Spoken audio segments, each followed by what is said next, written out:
Pertemuan pertamaku dengan Alex bukanlah di lorong-lorong SMA kami yang berantakan, atau di ruang kelas yang sempit, melainkan di lapangan sepak bola yang luas sepulang sekolah. Udara dipenuhi aroma rumput yang baru dipangkas dan gumaman samar dari kerumunan yang mulai menghilang, sisa-sisa pertandingan yang menegangkan. Aku, mahasiswa tingkat 2, ada di sana untuk mengambil bola sepak yang tercecer untuk latihan berikutnya, dan dia, mahasiswa tingkat 3, adalah quarterback bintang yang sedang menenangkan diri setelah kemenangannya. Dunia kami sebegitu jauhnya dengan tujuan yang kami tuju, namun takdir punya cara yang unik untuk mempertemukan kami di momen itu. Takdir yang unik pula yang membawa Alex ke dalam hidupku, sebuah tabrakan tak terduga yang tak pernah kuduga.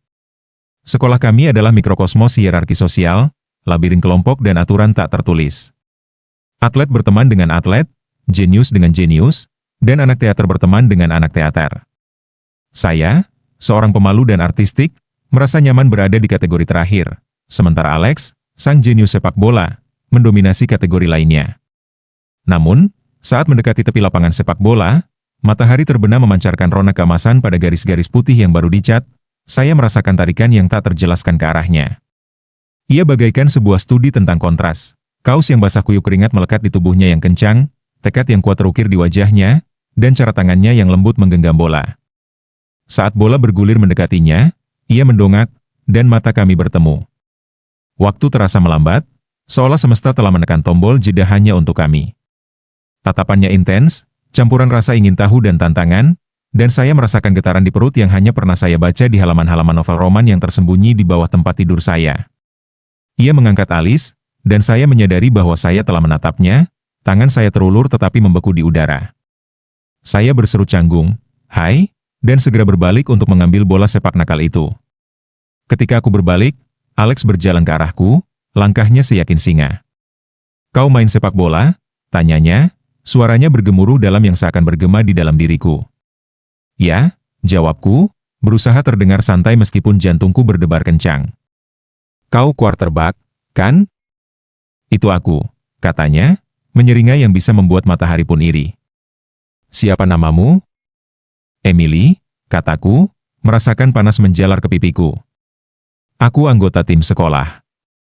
"Emily," ulangnya, mengucapkan namaku di lidahnya seolah-olah merasakannya. "Aku Alex." Itulah awal dari persahabatan kami yang tak terduga. Kami akan bertemu di lapangan setelah pertandingannya, aku dengan bola sepakku dan dia dengan bola sepaknya, dan kami akan membicarakan segala hal mulai dari kecintaan kami pada musik hingga ketakutan eksistensial akan PR kalkulus. Kami menemukan bahwa kami memiliki lebih banyak kesamaan daripada yang pernah kuduga. Dia lebih dari sekadar atlet, dia punya sisi sensitif yang mendambakan seni dan puisi, dan aku lebih dari sekadar kutu buku teater. Aku punya jiwa kompetitif yang menyainginya di lapangan. Bulan demi bulan berlalu, persahabatan kami semakin kuat, dan batasan di antara kami mulai kabur. Kami mulai nongkrong di luar sekolah, pergi ke bioskop, dan makan bersama di restoran lokal. Obrolan kami semakin dalam, tawa kami semakin keras, dan jarak di antara kami semakin kecil. Saat salah satu acara jalan-jalan ini, 1 jam yang dicuri di ruang seni sekolah, aku menyadari perasaanku padanya telah berevolusi. Aku bukan lagi hanya temannya, aku jatuh cinta pada Alex. Pengungkapan itu menghantamku seperti bertonton batu bata, dan aku tidak tahu harus berbuat apa dengannya. Bagaimana mungkin seseorang seperti dia, anak emas sekolah, jatuh cinta pada seseorang sepertiku? Aku adalah gadis pendiam di sudut, orang yang melukis emosinya alih-alih meneriakannya dari atap rumah. Namun, saat aku memperhatikannya bersandar di atas kuda-kuda kanvas, matanya berbinar penuh gairah saat ia menggambarkan lukisan yang sedang ia kerjakan, aku tahu aku harus mengungkapkannya.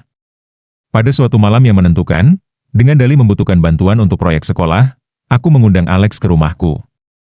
Suasana dipenuhi antisipasi, jenis yang datang sebelum badai yang kau tahu akan mengubah segalanya. Kami duduk di meja dapurku, dikelilingi oleh puing-puing proyek seni yang gagal, lutut kami bergesekan di bawah meja. Percakapan mengalir alami, dan tak lama kemudian kami mendapati diri kami berbicara tentang cinta. Bukan cinta yang sentimental di film-film, melainkan cinta yang nyata, apa adanya, dan berantakan yang ada di halaman-halaman buku yang kami berdua sukai. Saat itulah aku mengumpulkan keberanian, menarik napas dalam-dalam, dan mengungkapkan perasaanku. Aku tidak mengharapkan pernyataan balasan, aku hanya ingin dia tahu. Namun saat kata-kata itu terucap, matanya menatap mataku, dan aku melihat sesuatu berubah dalam dirinya. Kelembutan, pemahaman. Dia menggenggam tanganku, ibu jarinya menelusuri telapak tanganku, dan berkata, "Emily, aku juga merasakannya." Ciuman pertama kami adalah tarian penemuan yang ragu-ragu, pertemuan dua jiwa yang telah saling mencari tanpa menyadarinya. Saat itulah kami menyadari bahwa kami ternyata tidak begitu berbeda. Hanya dua orang yang mencoba mengarungi ladang ranjau SMA dengan hati yang utuh. Hubungan kami tumbuh secara rahasia, tersembunyi dari mata-mata yang mengintip dari pabrik gosip sekolah. Kami berbagi ciuman curi-curi di lorong-lorong yang remang-remang dan berbisik-bisik manis saat pertemuan makan siang. Itu adalah permainan kucing-kucingan yang mendebarkan, cinta yang terasa terlarang sekaligus murni. Namun seiring berjalannya tahun ajaran, beban rahasia kami semakin berat, dan kami tahu kami tidak bisa menyembunyikannya selamanya. Momen kebenaran itu tiba saat pertunjukan bakat tahunan sekolah. Saya telah berlatih monolog dramatis dari Romeo dan Juliet karya Shakespeare selama berminggu-minggu.